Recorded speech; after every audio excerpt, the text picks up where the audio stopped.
So we've got the clouds of Venus are simply too dry to support life. Simply too dry. So yeah, Simply. few. Well, this is actually just a report from I think, maybe a university, one of the universities.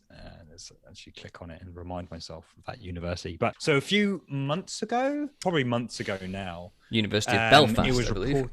There you Queen's go. University in Belfast. There we go, in the UK, and so there was a particular element being emitted from the clouds, or what they believe to be in the clouds of Venus, which could only be produced by organic matter. It's called phosphine. Yes, phosphine. pH 3 pH 3. for those chemists out there. And essentially, yeah, there's a lot of hype. There's a lot of speculations. Like, wow, this is like something that can only be from living things, basically. Well, they assumed that it's actually like a bacteria or something living in the clouds. I think a bunch of plans have, like, no one's actually gone there, but a study from the Queen's University in Belfast have suggested that it's just too dry to sustain life, which I kind of puts a bit of a dampener on it, on the whole excitement around it. But I don't think it stopped any of the flights to go up there, or anything like that.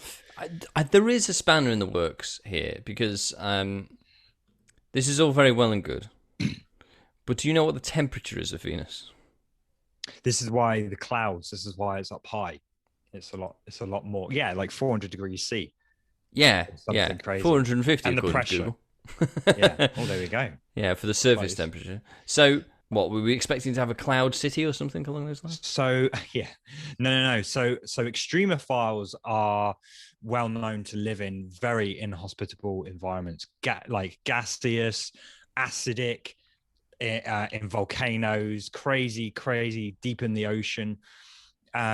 They believe that the extremophiles, and being up in the clouds where it's less hot, less toxic, less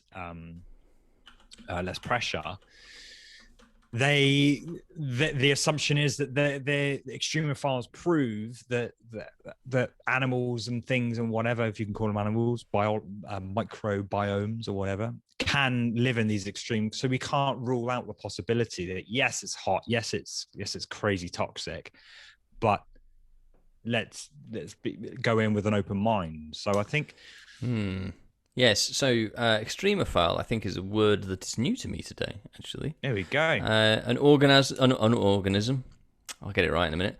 An organism that lives in extreme environments under high pressure and temperature. Bacteria often form on rocks, according to the internet. So these are like tardigrades, I suppose, are they?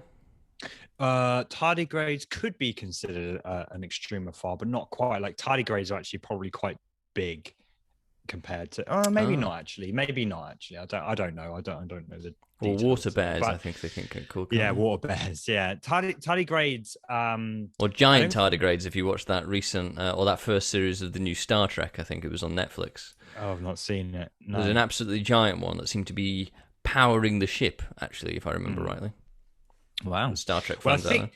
I think tardigrades, they don't live in extreme environments. They don't choose to. I think they just live in the water, which hence why they're called water bears. They don't live in extreme environments, but they can handle the vacuum of space and various other, like, radiation and things like that. I don't think they're considered extremophile. I mean, we have Google right in front of us. They can handle the Um, vacuum of space. oh yeah, they sent them to space. Oh, yes, well, they can Um, survive in space, but presumably not in the vacuum itself. well, what's the difference? Space is a vacuum. It is, but, when you're saying sent into space, I presume it was in a rocket. No, I think they're actually exposed to the radiation, the vacuum. I think they survived, but Okay. don't necessarily quote me on that one. But I guess the point I'm It's trying to make interesting if it's is true. that, yeah. I think the point I'm trying to make is that, like, they don't themselves live and flourish in these extreme conditions. They can just handle it if given, you know. Um, so tardigrades belong to an elite category of animals called extremophiles. So they are actually called referred to as extremophiles, or critters that can survive environments that others can't. So actually, my understanding of extremophiles is slightly different. But there are creatures that literally can live in acid. You know, they live in acid, they thrive in acid. They probably I think they exchange sulfur instead of like oxygen or something like that. There's some weird chemistry thing going on there. It's all a bit But crazy. tardigrades can go up to 30 years without food or water. That's boring. That's very boring.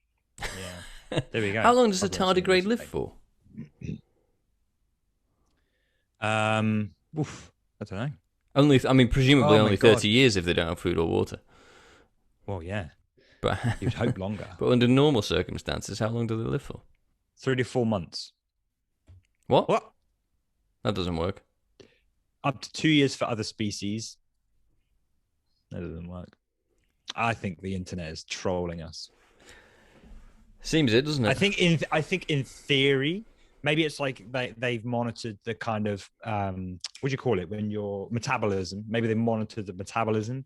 In theory, it can go up to 30 years, but obviously there's a lot of different types of tardigrades. So anyway.